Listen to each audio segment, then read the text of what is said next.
guys, gals, and of course, non-binary pals. Today is a big day. Do you know what today is? I'll give you just a few seconds to guess. Okay, time's up. If you said today was Thursday, then you will be correct. Yep, Thursday. Let's give it up for Thursday. But today is also a day of SDCC, which if you don't know stands for San Diego Comic-Con. It is one of, if not the biggest conventions in the world. We got a lot of news from this place, from a whole lot of places and sources. News on games, movies, shows, and you better bet Ninjago is no exception. We got a bunch of news, I'm pretty sure last year and the year before, but I only made a video on Crystallized Part 2 news. And I'm here to make another one on Dragons Rising Season 2, Part 2. Part 2, yes. God.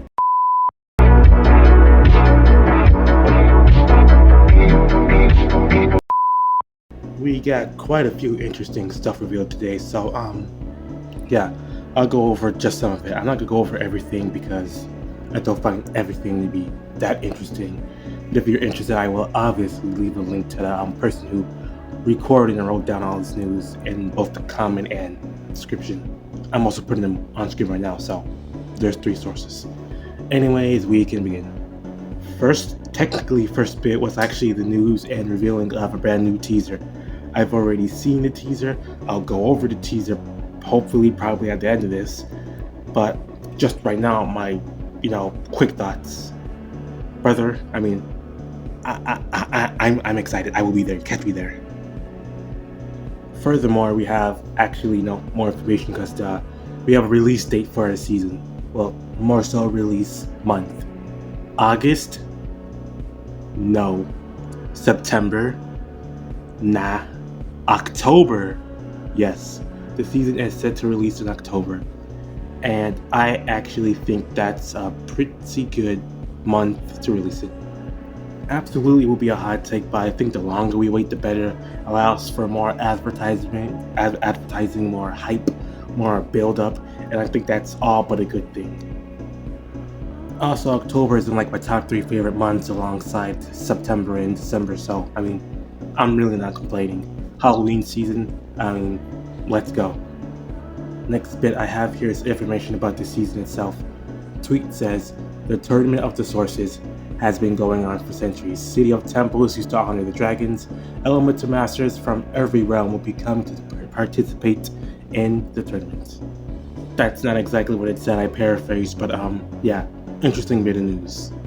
This is something I'm really excited to talk about. According to the Brick Fan, it says, another clip. Ninja come back to the monastery and see someone they don't expect to see. Now, if you've been seeing stuff I've been tweeting, you would know that I'm a little bit of just a little bit of an Akita fan. I have a single Ninjago poster, and it's of the Ice chapter, with the goats front and center. I've been advocating and making tweets and speculations about her coming back in this next part, and if she does come back in the next part, well, we could possibly get a new minifigure for her, which I hope we do because, well, mine's at the moment is not the best. This is all I have for right now. Unfortunately, Bricks and Pieces back in the day didn't have tails or her hat, so I couldn't get it, but they did have the rest of her, so I'm really gonna have this. Anyways, more on Akita. I would so love for her to come back. She's my favorite side character, and I think with Lloyd struggles in the season right now, his panic attack. Wow, cut again.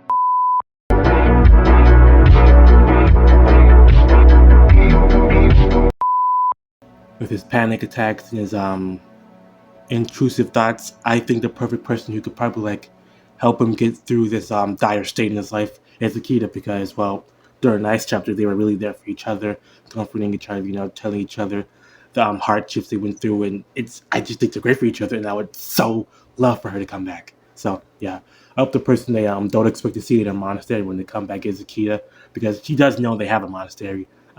Lloyd toward her and my enemy, my friend.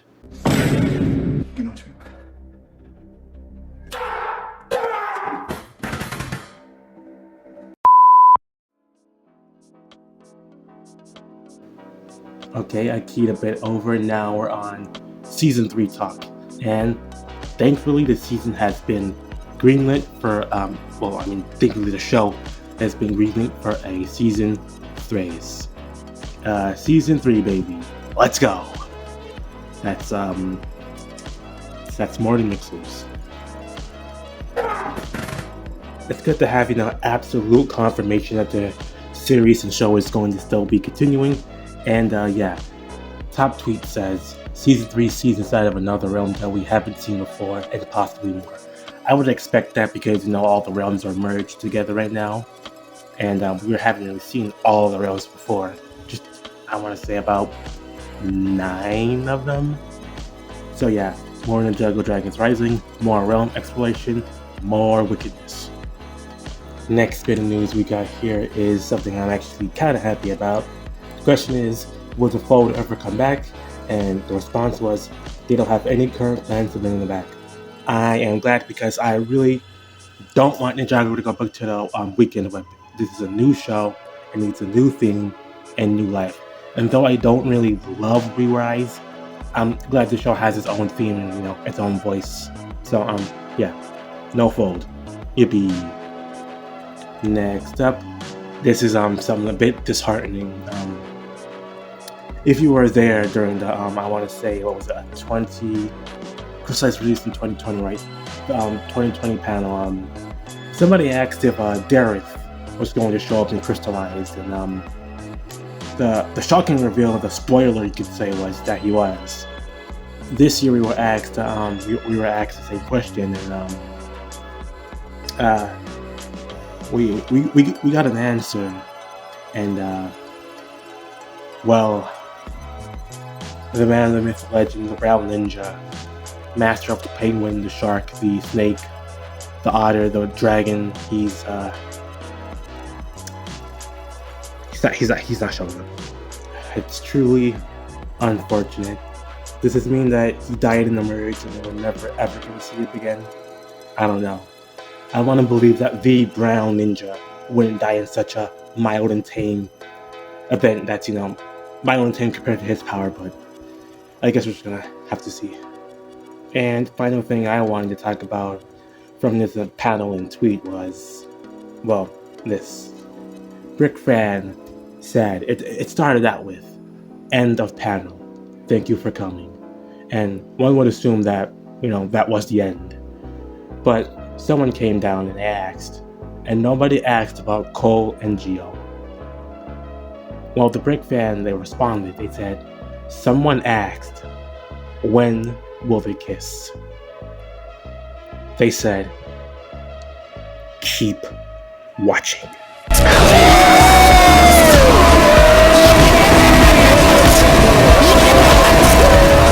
Geode real? Geode kiss happening on screen, confirming canon? Homophobic fans in shambles? If it happens, you better believe I will be there. I will report. I and obviously a ton of other people, people who are a bunch of losers, are super happy and excited about this. And I really hope they deliver. I really hope they deliver here. This will actually be like actual history for the show. And if it happens in this season, then you better believe, you can call me crazy or lame for this, but you better believe that this scene alone will cement this season in my top 2 at least. So that's really nice and exciting to hear. That's all the tweets I wanted to go over for today. But that is not everything. As I mentioned earlier, we got a short little teaser, so I'll be going to go over that now. It's one of Wildbrain's short little action teaser with no dialogue or anything. So though we don't have much going off of much details about the season based on dialogue, we have quite a bit going off of visuals, and I'm telling you, it's quite a bit. It opens up with Beatrix punching Lloyd in his vision, which is the second time he's seen this, and all basically about confirms that she is going to have a role and at least a story to come. I don't know about this season, but she's pretty much coming back, I'm pretty sure. And a little thing about this that I was going to make a tweet about it, but I guess I'll make a tweet and talk about it here. In Lloyd's vision, only 2 people punch him. It's Aaron and it's Beatrix. Maybe it's a coincidence, or maybe it's just implying that he's gonna have a fight between both Aaron and then a fight between what was her name, Beatrix? Yeah. But I feel like this is kind of implying that maybe Aaron and Beatrix will have a scene together because they have a big similarity. That being that they're both powerless and feeling inconsequential in a cut again.